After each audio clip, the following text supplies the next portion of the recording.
The wagon did not come to a complete stop.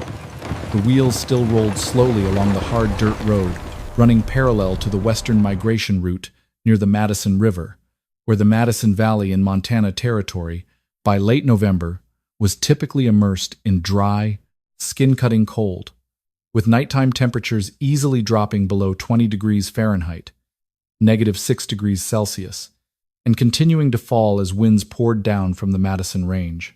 Elias Warren did not turn around. He merely pulled back the canvas at the rear, grabbed his daughter by the collar, and shoved her to the ground as if discarding something no longer of value on the journey. Eliza Warren, 18 years old, landed on her hands and knees, the cold dust immediately clinging to her dress. There was no further explanation, no chance to return. Her family, the wagon, the horse, all the provisions, tools, weapons, and the entire future she once thought she belonged to continued moving forward without slowing. The reason was simple enough and cruel enough.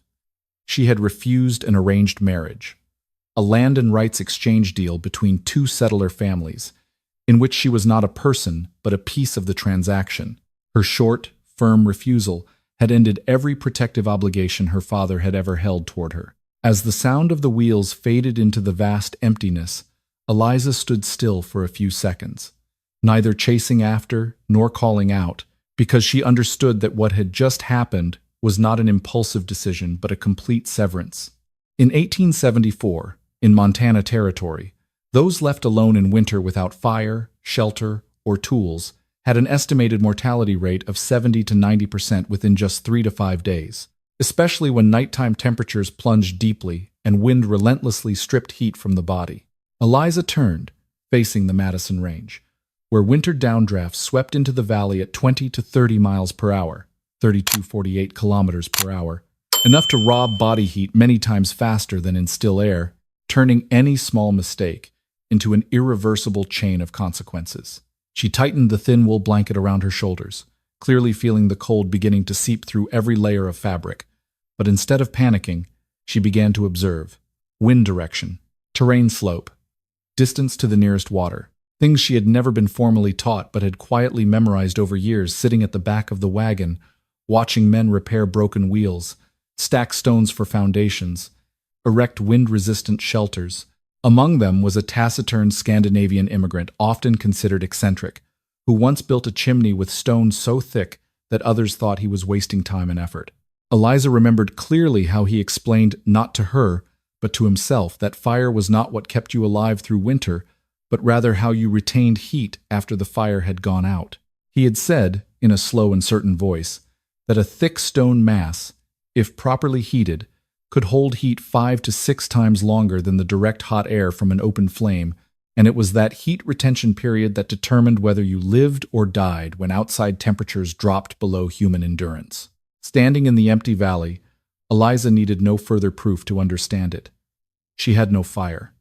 She had no shelter. And even if she managed to stun one, it would not be enough to keep her alive through consecutive nights as temperatures continued to plunge. The realization came sharply and coldly. If she could not create a system to retain heat after the fire died, she would not survive the third night, no matter how hard she tried. She began moving as soon as the last daylight was still sufficient to see the terrain clearly, leaving the main trail and heading south, where the land gradually descended toward the Madison River, because her observational experience told her that water was always the safest starting point for sustaining life. Eliza walked about half a mile, then a bit farther, roughly 0.5 to 0, 8 miles, 800, 1,000, 300 meters, before finding a small, slow-flowing side stream deep enough not to freeze completely overnight, even when temperatures dropped below freezing. She knelt, cupped water in her hands, feeling the bone-chilling cold pierce her skin, but did not linger long, because cold water did not kill as quickly as wind. What she needed next was a spot that could directly reduce the impact of the north wind, the coldest flow pouring down from the Madison Range.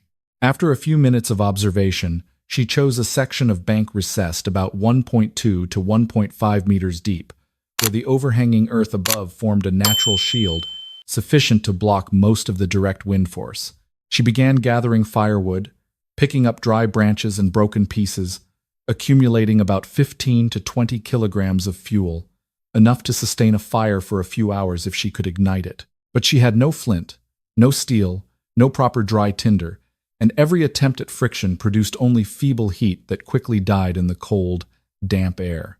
When the sun set completely, temperatures began dropping rapidly to around 10 degrees Fahrenheit, negative 12 degrees Celsius.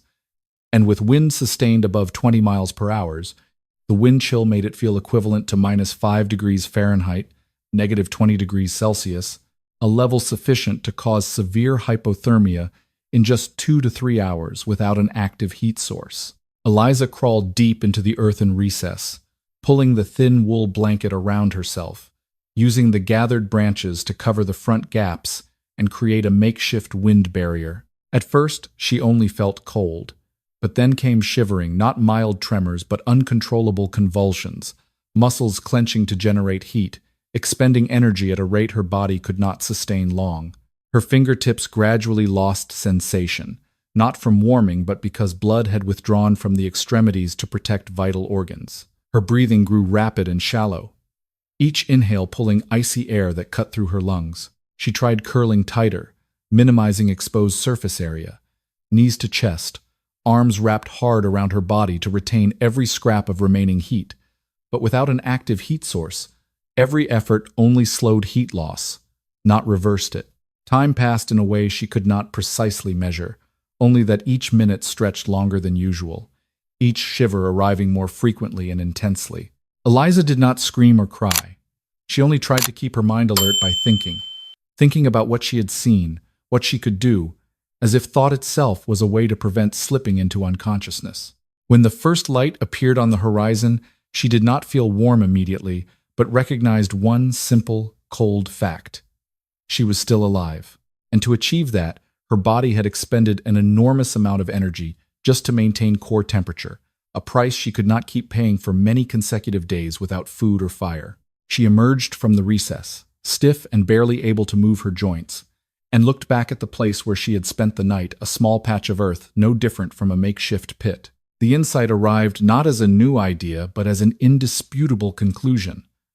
A shelter without a heat source only delayed death by a few hours. If nighttime temperatures in the coming weeks continued dropping to the December averages for this area, around minus 10 degrees Fahrenheit to minus 20 degrees Fahrenheit, negative 23 degrees Celsius to negative 29 degrees Celsius, then merely finding wind protection would become meaningless. Eliza stood still for a moment, not to rest but to calculate. For the first time, not thinking about surviving the next night but about how to survive 3 months of winter. And in that thought, the problem was no longer finding shelter but creating a way to retain heat continuously, even when the fire was no longer burning. On the morning of the third day, as the sun rose high enough to melt the thin frost clinging to the grass, Eliza left the streambank area and moved along the eastern foothills of Madison Valley, where the terrain began to change distinctly from flat, open land to gently rolling strips interspersed with exposed rock, a sign that the ground here could provide better building material than the low-lying areas near water. She did not move quickly. Each step had purpose, observing every small detail from the color of the soil, the surface moisture, to the way rocks lay exposed after years of wind and water erosion. Within about a mile's radius, Eliza began noticing differences in rock types. Some were hard, heavy, and solid, but others were sandstone layers that split easily, breaking into thin slabs under moderate force, something she remembered seeing workers use for walls or foundations. She bent down, lifted a slab about 5 to 10 centimeters thick, feeling its weight, its dryness, and most importantly, how it responded to a light tap against another rock. It did not shatter immediately nor crack deeply horizontally, indicating this type could withstand relatively high temperatures without rapid destruction, at least within the range a small dry wood fire could produce, typically 400 to 600 degrees Celsius. Eliza had no thermometer, but she had memory, and that memory brought her back to the image of the Scandinavian man she had observed months earlier, patiently stacking thick stone layers around a small combustion chamber, while others mocked him for overcomplicating something as simple as building a fire. He did not explain much, but what he said remained intact in her mind. Hot smoke was not meant to escape as quickly as possible, but to be retained long enough to transfer heat into a mass of material capable of storing and slowly releasing it. Eliza began piecing the fragments together, not through theory, but through simple logic based on what she had experienced over the past 2 nights. An open outdoor fire generated heat very quickly, but lost it almost immediately once the wood burned out, and in strong wind, most of that heat was swept away before the human body could use it. An open fireplace in a log cabin, what many settler families used, was not much different, since most heat, perhaps 80–90%, was drawn straight up the chimney and lost outside, leaving only about 10–20% to actually warm the interior space. In contrast, the system the man had built, what she now understood as a form of masonry heater, could retain 60–80% of the heat by forcing the hot gases to travel through a long channel before exiting, transferring heat to the surrounding stone surfaces throughout the process. This meant that even after the fire died, the stone mass continued radiating heat for many hours, sometimes up to 8 to 12 hours, depending on the mass and thickness of the material. Standing in the cold foothills, Eliza needed no further proof to understand that with the limited firewood she could gather each day, trying to burn more was not the solution but the fastest way to deplete resources. Instead, she needed to maximize every unit of heat each piece of wood produced, retain as much as possible, and extend the radiation time after the fire went out. The idea began to take clearer shape, no longer vague like a memory, but becoming a design in her mind. She envisioned a small combustion chamber, not too large to avoid rapid fuel consumption, sufficient to generate high temperature briefly. From that chamber, hot smoke would not rise straight up the chimney as usual, but be channeled through a long passage about 10 to 15 feet, 3 to 4.5 meters, winding through a thick stone mass before exiting. During the travel, heat would gradually transfer into the tightly stacked stone slabs, heating the entire structure and turning it into a secondary heat source capable of maintaining temperature in an enclosed space, even without active fire. She also understood that, for the system to work, every element had to connect. The chimney height had to be sufficient for draft, the smoke path not too narrow to avoid blockage, and the stone mass thick enough to hold heat, but not so heavy as to collapse without a solid foundation. This was no longer about finding overnight shelter, but designing a complete system where every decision directly affected her chances of survival in the coming weeks. Eliza stood upright, looking around the area she had just surveyed, no longer seeing it as mere wasteland, but as a resource that could be reorganized into a clearly functional system. In her mind, priorities were no longer jumbled. First fire, to create initial heat, next structure, to hold space stable, then heat retention system, to extend fire efficiency, and only finally food, to provide energy for sustaining it all.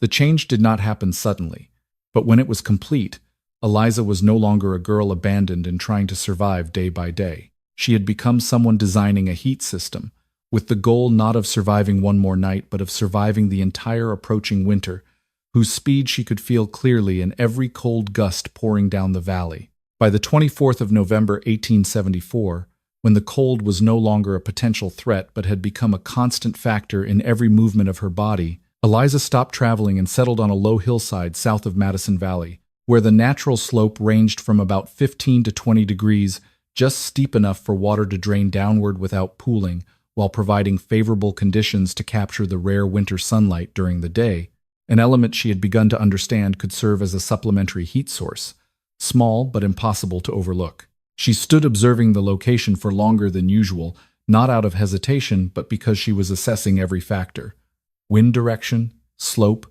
soil type, distance to water, and most importantly, the potential to transform this spot into an enclosed space capable of retaining heat.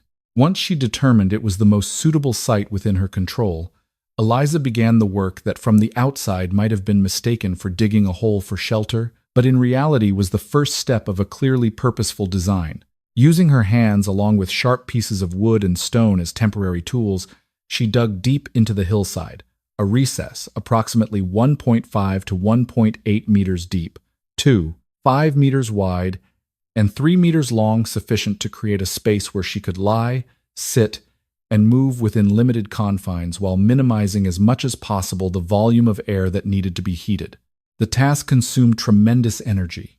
Each layer of soil excavated was heavy and damp, and under conditions of scarce food, every movement carried its cost. But Eliza did not stop because she understood that every additional centimeter dug deeper into the earth represented heat retained for the future.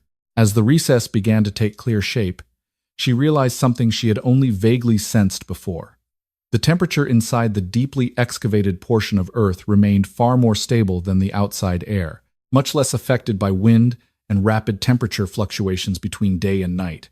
The soil, with its mass and moisture content, functioned as a natural thermal mass capable of absorbing and holding heat and, more importantly, slowing the rate of heat loss to the surrounding environment. Compared to a cabin built entirely above ground where all surfaces were directly exposed to cold air and wind, such a semi-subterranean structure could reduce heat loss by as much as 30 to 40%. A figure Eliza did not calculate with formulas, but felt distinctly through the clear difference when standing inside the recess versus out in the wind. However, excavating deep into the hillside also carried a risk she could not ignore. Water. When snow melted or rain fell, water would seek the lowest point, and without proper drainage, the recess would quickly become damp or even freeze, eliminating all the thermal advantage she had just created.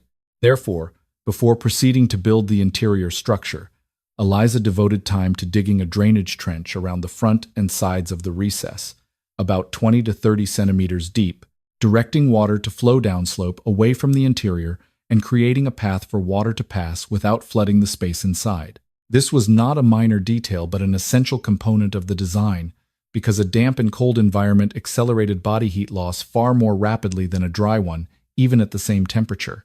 Once the drainage trench was complete, Eliza began to regard the overall space she had created, and for the first time it no longer resembled a makeshift pit but a foundation, part of a structure that could be further developed.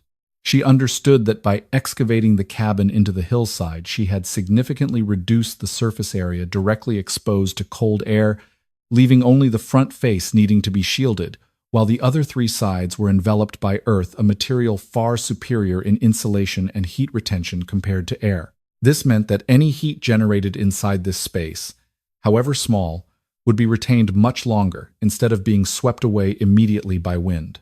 Eliza did not call it building a house, because what she was doing did not follow the way settler families typically erected log cabins above ground with 4 walls and a simple roof. She was doing something different, designing an environment in which heat could be generated, retained, and utilized as efficiently as possible with the limited resources she had. Every decision, from the depth of the recess, the width of the space, to the placement of the drainage trench, served a single objective: reducing the rate of heat loss to the lowest possible level. As the sun began to set at the end of the third day, its light shining onto the front of the recess and reflecting faintly inside, Eliza stood there, gazing at the space she had created. And for the first time since being abandoned, she was not merely thinking about surviving the next night, but beginning to see a clearer possibility. If this system could be completed, if fire could be introduced properly and heat retained within the surrounding earth and stone mass, then this hole would not simply be shelter but an environment capable of sustaining life through the entire winter. In the final days of November 1874, as nighttime temperatures stabilized below the freezing threshold and each morning left a thin layer of frost on the ground surface, Eliza shifted from excavating the foundation to erecting the structure, a crucial transition not only physically but also in how she organized her entire survival system. She began by locating and cutting small pine logs in the nearby area, selecting trees with diameters of about 10 to 15 centimeters, light enough to drag and maneuver alone, yet sturdy enough to form basic load-bearing framing. Using lengths of approximately 2.5 to 3 meters, she constructed a simple frame across the front of the recess, the only side not protected by the natural earth behind and beside it. The absence of an axe in those early days made the process much slower and far more exhausting. She had to use sharp stones and broken wood to split and shape each log, but piece by piece the wood was placed in its proper position, forming a rough but clearly oriented structure.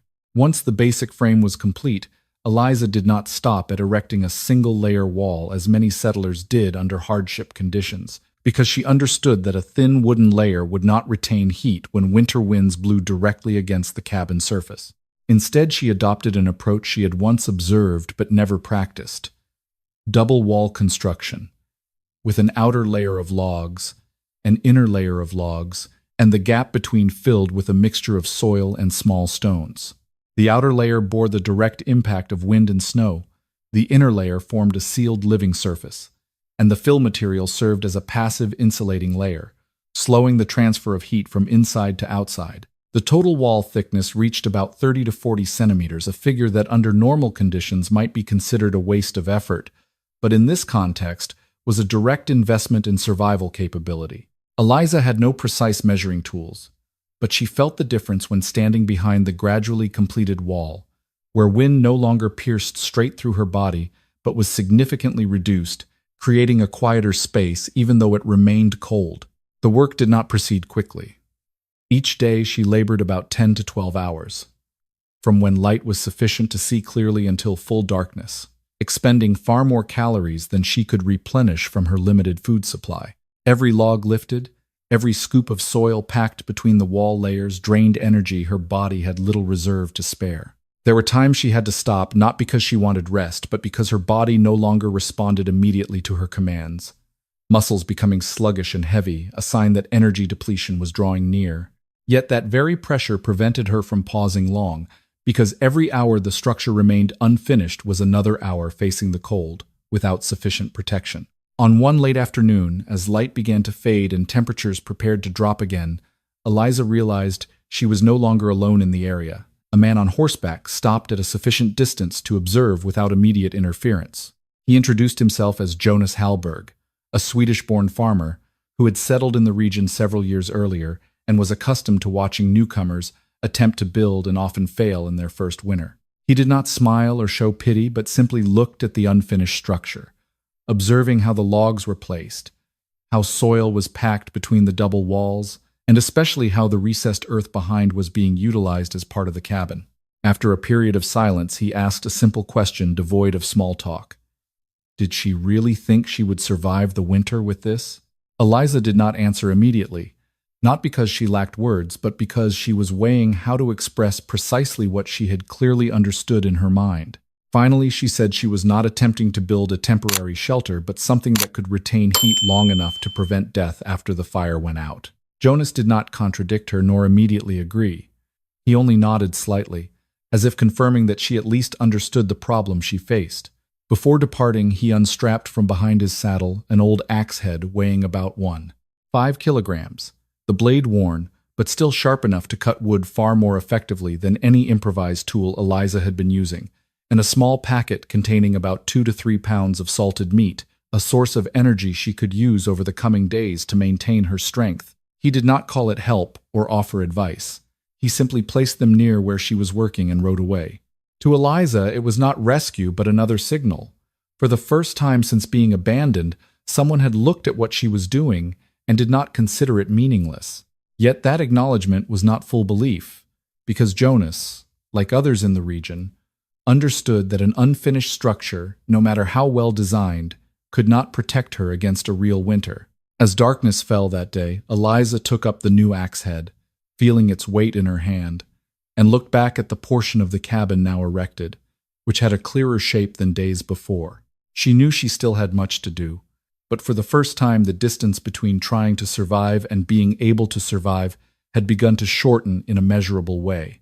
Moving into early December 1874, with the cabin frame and double walls sufficient to create a basic enclosed space, Eliza shifted all her focus to the most critical part of the system. The chimney and heat retention structure, the factor that would determine not whether she could create fire, but how much heat from that fire she could retain. She began by determining the location of the combustion chamber, placing it in the rear corner of the cabin closest to the natural earth mass to further utilize ground heat retention. The chamber was constructed approximately 40 centimeters, x 40 centimeters, x 50 centimeters, small enough to avoid consuming excessive wood per burn, yet deep and enclosed enough to generate high temperatures for more efficient combustion. Eliza stacked the previously selected sandstone slabs, binding them with damp clay as a temporary mortar to form a relatively sealed combustion cavity with a small front opening for feeding wood and controlling airflow. However, the critical part was not the combustion chamber itself, but how she handled the smoke flow after it exited. Instead of allowing smoke to rise straight up the chimney in the conventional manner, Eliza designed a smoke channel approximately 12 to 15 feet 3.5 to 5 meters long, running horizontally through the front stone wall of the cabin before turning upward vertically. This channel was not entirely straight but arranged with gentle bends, forcing the hot gases to slow down and make greater contact with the surrounding stone surfaces. The principle she was applying, though not yet formally named in her mind, was clear. As the speed of the hot gases decreased, contact time between the gas and the material increased, thereby increasing the amount of heat transferred into the stone mass. This was a calculated trade-off, because excessive restriction could cause the smoke to lose too much heat and reduce draft, leading to backflow into the cabin, but if done correctly, most of the thermal energy would be retained rather than lost to the outside. Eliza continued building the stone wall surrounding the smoke channel with a thickness of about 25 to 30 centimeters, creating a mass large enough to store heat, yet not so heavy as to risk collapse without a perfect foundation. She had no temperature measuring tools, but based on what she had observed, she understood that a stone mass of such thickness and volume, once heated for a few hours, could hold and radiate heat for about 8 to 12 hours after the fire died, a duration sufficient to get through most of the cold night without needing to maintain a continuous fire. As the structure began to take clear form, it no longer resembled a simple chimney but a heat distribution system in which every stone played a role in absorbing and releasing energy. While Eliza was completing the connections between the combustion chamber and the smoke channel, another man appeared, this time not a farmer but someone with a clearer technical background. He introduced himself as Caleb Turner, a former railroad engineer who had worked with boiler and ventilation systems for many years before leaving that life to settle in the area. Unlike Jonas, Caleb did not observe in prolonged silence. He quickly walked around the structure, examining the joints, the projected chimney height, and the way the stone slabs were laid. His comments were not emotional but clearly technical. He pointed out that with the current chimney height, the draft might not be sufficient to pull smoke through such a long channel, especially when low outside temperatures reduced the pressure differential. He warned that insufficient draft would cause smoke to backflow into the cabin instead of following the intended path, turning the entire system into a hazard rather than a solution. He also mentioned that sandstone, when repeatedly heated and cooled, could crack due to thermal expansion, particularly if not laid with adequate expansion gaps. Additionally, he noted that if the chimney was not tall enough relative to the cabin roof, external wind could create back pressure and reduce smoke-drawing efficiency. Eliza did not respond immediately to these observations, not because she failed to understand, but because she was considering each point, weighing the risks Caleb raised against the practical possibilities she could achieve. When she replied, her tone was not argumentative but confirmatory. She acknowledged that the system was not perfect and might have weaknesses she had not yet accounted for, but her goal was not to build an optimal system by technical standards, but one that could function well enough under the real conditions she faced. She explained that the small combustion chamber would maintain higher temperatures with less wood, providing initial draft for the smoke flow, and that the length of the smoke channel was necessary to retain heat, even if it reduced some draft. Regarding stone cracking, she did not deny the possibility but considered it an acceptable short-term issue, because even if some slabs cracked, the overall mass could still hold heat long enough to maintain cabin temperature. She also stated that she planned to increase chimney height when sufficient material became available, but for now, she had to work with what was at hand. Caleb did not fully agree, but neither did he fully dismiss it, because he recognized that under such deprivation, the standard of correct no longer governed only the standard of sufficient to function. Their exchange did not conclude with a clear resolution, but it highlighted something important. Eliza was not working on blind instinct but making reasoned decisions, balancing risks and benefits at each construction step. When Caleb left, Eliza returned to her work, continuing to place each stone, adjust each angle of the smoke channel, and reinforce joints with clay, not aiming for perfection but for a point where the system could begin to operate. In the early December cold, as each passing day brought her closer to nights dropping below -10 degrees Fahrenheit, Eliza had no choice but to trust her design, not because it was flawless, but because it was the only system she could build within her available time and conditions. And if it worked even at a minimal level, it would be what separated her surviving this winter from becoming one of the forgotten statistics. When the basic chimney system was complete and the joints sealed enough for testing, Eliza did not wait any longer and proceeded to light the first fire, not to warm herself, but to verify whether the entire structure functioned as she had envisioned. She fed small pieces of wood into the combustion chamber, controlling the airflow by adjusting the front opening, and waited for the system's response. At first, the fire caught quickly, and the temperature in the chamber rose as expected, but within just a few minutes, the first sign of trouble appeared. The smoke did not follow the designed path but began to swirl slightly, and backflow toward the chamber door. This was backdraft, and its cause was not a single flaw but the combined result of multiple factors, the most obvious being the chimney height. With the current height only about 5 meters, the natural draft created by the temperature difference between the hot gases inside and the cold air outside was not strong enough to pull the smoke through the entire long and complex channel she had built. Instead of moving steadily outward, the smoke lost energy too quickly as it transferred heat into the stone mass, causing it to slow and eventually reverse direction back into the cabin interior. Eliza did not panic at this phenomenon because it fell within the risks Caleb had warned about, and more importantly, she understood that this was not total failure but a signal that the system needed adjustment. She extinguished the fire, let the smoke dissipate, and began analyzing what had just happened, not with formulas, but through direct observation. The fire's burn rate, the smoke's movement direction, and the points in the system where smoke seemed to slow or accumulate. The first and clearest conclusion was that the chimney height needed to be increased to generate stronger draft. Over the following days, Eliza gathered additional stone slabs and wood pieces to reinforce and raise the chimney section by section until it reached about 2.2 to 2.5 meters, enough to create a greater pressure differential between the base and the top, and thereby improve the pull on the hot gases upward. Raising the height was not simply stacking more stone. It also required ensuring the structure did not shift or collapse under its own weight, especially since the foundation remained rough and lacked durable modern mortar. After completing the extension, Eliza did not rush to test again, but instead examined another factor she had noticed during the first attempt: the shape and angles of the smoke channel. In some sections, the turns were too sharp, forcing the gas flow to change direction abruptly, reducing velocity and allowing soot to accumulate. Soot not only reduced the flow area, but also increased friction, making it even harder for the gases to move.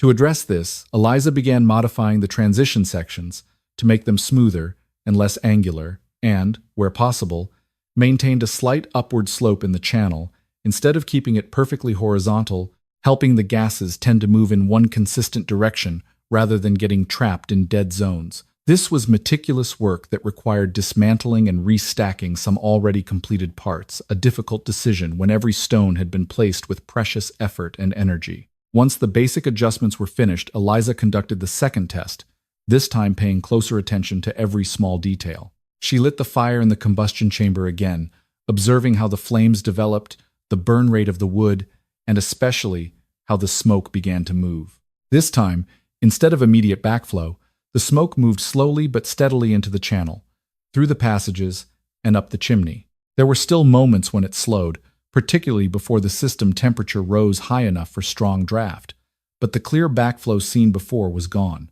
Eliza continued adjusting the air intake into the chamber, widening or narrowing the opening according to the fire's response, and realized that burn rate directly affected draft. Too weak a fire failed to generate sufficient temperature for draft, while too strong a fire produced more smoke than the early-stage system could handle. Through this process of trial and adjustment, Eliza began to understand more clearly the relationships among the system's elements.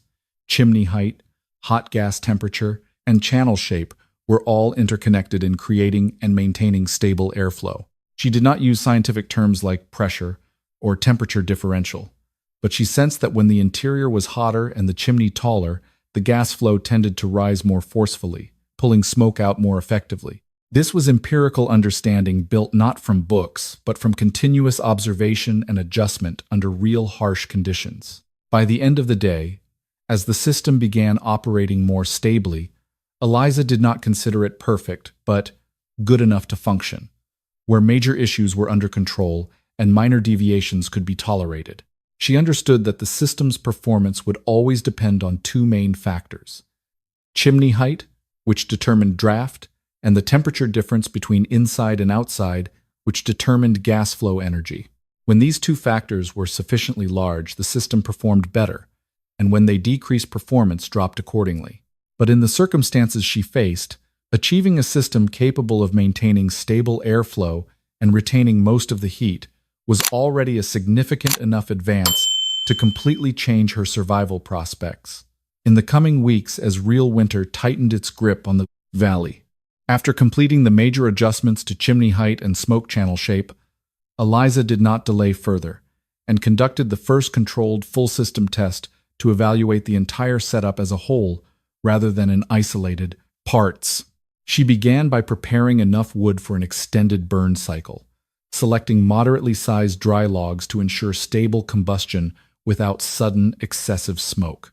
When the fire was lit in the combustion chamber, she kept her eyes fixed on it, watching how the flames spread, how air entered, and how smoke began moving through the system. This time, with the adjustments in place, the smoke flow was no longer markedly interrupted, but moved relatively smoothly through the channels, though still slower than in a conventional straight vertical chimney. Eliza maintained continuous burning for about 2 to 3 hours, not to heat the space immediately, but to transfer sufficient heat into the entire surrounding stone mass. Throughout that period, she constantly adjusted wood input and air door to keep the fire steady, not too weak to lose draft, nor too strong to waste fuel. Gradually, the stone slabs began to feel different to the touch, shifting from cold to warm to increasingly hot, a sign that heat transfer was proceeding in the right direction. The air inside the cabin also began to change. It was no longer the dry, skin-cutting cold of before, but noticeably more tolerable, though not yet what could be called warm. When the burn cycle ended, and Eliza stopped adding wood, she did not relight immediately, but waited, because this was the most critical part of the test, to see how much heat the system could retain after the direct fire source was gone. In the short time right after the fire died, cabin temperature continued to rise slightly as the stone mass released the heat it had absorbed. Based on sensation and physical signs, such as breath no longer condensing heavily, Eliza estimated the cabin temperature reached about 45 to 50 degrees Fahrenheit, 7 to 10 degrees Celsius, while outside temperature at that point was near 0 degrees Fahrenheit, negative 18 degrees Celsius, after full sunset. This temperature difference was not an abstract number, but a clearly felt bodily contrast. Fingers no longer went numb instantly, inhaled breath no longer caused pain, and muscles no longer convulsed continuously to generate heat. Eliza did not stop at initial sensation, but continued observing temperature changes over time, especially in the hours after the fire had completely died. This was the period when a traditional open fireplace in a log cabin typically lost heat very quickly, forcing occupants to maintain fire all night to avoid dangerous drops. In this case, however, the thick stone mass around the smoke channel began to demonstrate its role. For 6 to 8 hours after the fire died, Eliza noticed cabin temperature did not drop abruptly but very slowly, holding around 38 to 40 degrees Fahrenheit, 3 to 5 degrees Celsius, for most of the night. This did not turn the cabin into a conventionally warm space, but it was enough to keep body temperature at a much safer level than the outside environment, where temperatures continued plunging deeply and wind blew relentlessly through the valley. The difference between the two systems became clearer than ever when Eliza compared it to what she had seen in ordinary log cabins. There, even with a strong fire, most heat was drawn up the chimney and lost outside, warming the space only briefly before it quickly returned to cold once the fire died. In contrast, the system she had built, though imperfect and still improvable, retained most of the heat within its own structure, releasing it gradually over time rather than losing it immediately. This was not merely a difference in sensation, but a difference in principle. Instead of depending on continuous fire, the system allowed her to store heat during a few hours of burning and use it throughout the rest of the night. As Eliza sat in the cabin with her back against the still warm stone wall, she did not think about what this system might be called or whether it met any standard. The only thing that mattered was that it worked. And it worked in the way she needed, reducing dependence on continuous fire maintenance, extending heat retention time, and creating a space where cold was no longer an overwhelmingly dominant force. This was not final victory, because winter still lay ahead with colder nights and stronger storms, but it was the first proof that her direction was correct, that the system she had envisioned and built with so little was not merely an idea, but a real solution capable of changing the outcome of this winter.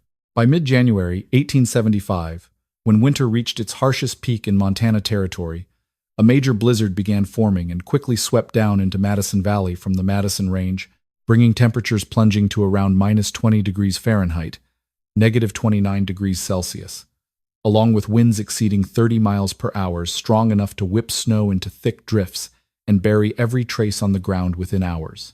Eliza recognized the storm's signs, a day in advance when the sky turned heavy gray. Wind shifted direction, and the air grew drier and colder than usual. But she had no choice other than to prepare within the limits of what she could do. Gather more wood, recheck chimney joints, and ensure her semi-subterranean cabin had no major gaps where wind could blow directly in. When the storm truly hit, it was unlike the previous cold gusts she had endured. It was a combined force of low temperature, high wind, and heavy snow that made the entire outside world virtually disappear into a thick white blur. Snow accumulated rapidly around the cabin, clinging to the walls and piling at the entrance, which within hours was partially buried. Eliza made no attempt to go outside once winds reached dangerous levels because she understood that under such wind chill, leaving shelter could cause the body to lose heat so rapidly it might never make it back. She sealed the entrance tightly, reinforcing it with additional wood planks and soil, and accepted the reality that she would be completely isolated inside the cabin for the coming days. Outside temperatures remained extremely low, with unrelenting wind creating even deeper cooling. While inside, Eliza began operating the system she had built over many previous weeks as her sole survival mechanism. She lit fires in the combustion chamber in the tested cycles, burning for a few hours to heat the stone mass, and then letting the system radiate heat for the remaining time.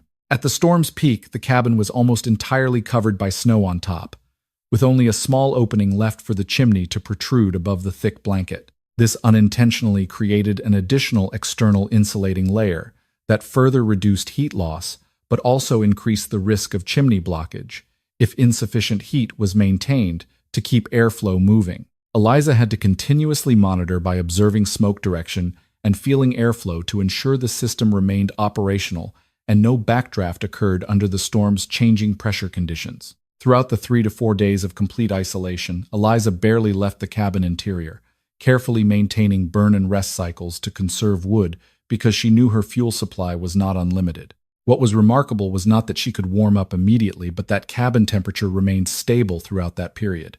Based on sensation and physical signs, temperature inside fluctuated between about 38 to 42 degrees Fahrenheit, 3 to 6 degrees Celsius, a level uncomfortable by normal standards, but sufficient to keep the body safe and prevent severe hypothermia. The difference between inside and outside exceeded 60 degrees Fahrenheit, a figure not merely technical but life-critical in conditions where most ordinary log cabins would quickly lose heat after the fire died.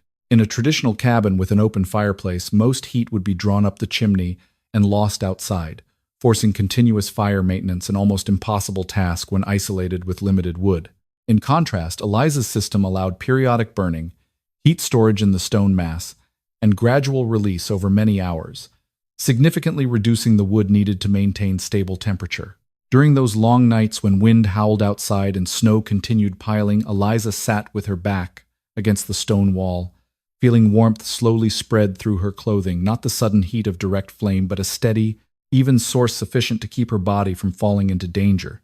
This was not comfort, but a fragile balance between external cold and retained internal heat. When the storm finally weakened and winds began to subside, Eliza spent additional time digging out the snow-blocked entrance layer by layer until outside light could enter the cabin. When she stepped out, the surrounding landscape had completely changed. Every trace of the old trail was erased, leaving only a thick, silent blanket of snow across the valley. But what mattered was not the external scene, but that she had survived the harshest phase of winter with a system that had started as merely an idea. This blizzard was not just a physical ordeal, but a real-world test of her entire design, and its result was measured not by words or theory, but by one simple fact: the cabin held heat, and she was still alive. As the winter of 1875 gradually drew to a close, and snow layers began slowly melting across Madison Valley, what remained was not merely traces of a brutal cold season, but clear changes in how local people viewed survival. Families who once had to burn dozens of cords of wood to keep cabins from freezing began realizing there was another way, not burning more but retaining better. News of Eliza's semi-subterranean cabin with its heat-retaining chimney system did not spread through promotion but through direct observation. While many other cabins froze in parts or required all-night fires, hers maintained stable heat without excessive fuel consumption. When spring arrived, a few neighbors began coming by, first just to look and ask, then gradually to learn. They observed how the combustion chamber was built small yet efficient, how the smoke channel did not run straight but wound long through the stone mass, and how the entire structure was set into semi-subterranean space to utilize ground heat. Some who had previously been skeptical, those who once thought digging a cabin into the earth was pointless, no longer asked in opposition but in inquiry how to apply something similar to their own cabins. Throughout spring and early summer of 1875, several new cabins were built or retrofitted, following the principles Eliza had applied, not all identical, but all retaining the core elements: extended smoke channel length, thick material mass for heat storage, and reduced direct exposure to cold air. The results did not need to wait for the next winter to become evident. Even in the lingering cold nights of early spring cabins, using this system showed clear differences: slower temperature drops, more stable interiors, and most importantly, significantly reduced wood consumption. Based on many families' observations, wood usage could drop by about 30 to 50% compared to before, a figure meaningful not only for convenience but for survival in winters when fuel was not always abundant. Eliza, once left beside the migration trail with almost nothing, now became a reference point in the community, not officially, but as someone others sought out when they needed to understand how to build a more efficient heating system. She did not teach like an engineer or formally educated person, but shared based on what she had experienced, what worked, what did not, and what to avoid under less than ideal conditions. She explained that the problem was not burning more wood but retaining heat longer, that a thick stone mass could continue radiating heat for many hours after the fire died, and that the earth around the cabin was not an enemy but a natural insulating layer if used correctly. Eliza's design, though she did not name it, was in essence a combination of principles from different cultures. The European masonry heater, with its long smoke channels for heat storage, the American frontier log cabin, with its simple, flexible wooden construction and earth sheltering that utilized soil as natural thermal protection. This combination did not come from books or technical drawings, but from observation, reasoning, and experimentation under the harshest real conditions. Over time, as more cabins in the area began adopting similar principles, winter survival in Madison Valley gradually changed, no longer depending entirely on how much wood could be burned, but on how heat was retained and distributed within living spaces. Eliza did not become a famous figure in the conventional sense, with no official records honoring her, but her influence showed through warmer cabins, less bitter nights, and families able to survive winters with fewer losses. From a girl pushed off a wagon on a frigid November afternoon, she had become someone who helped change how an entire community understood survival in winter. Not through words, but through a system that worked well enough to prove that, in the harshest conditions, the difference between life and death sometimes lies not in strength, but in how people understand and use heat. If you want to see more stories of survival and real building techniques like this, please subscribe to the channel so you don't miss the next videos. Thank you for watching. See you in the next stories.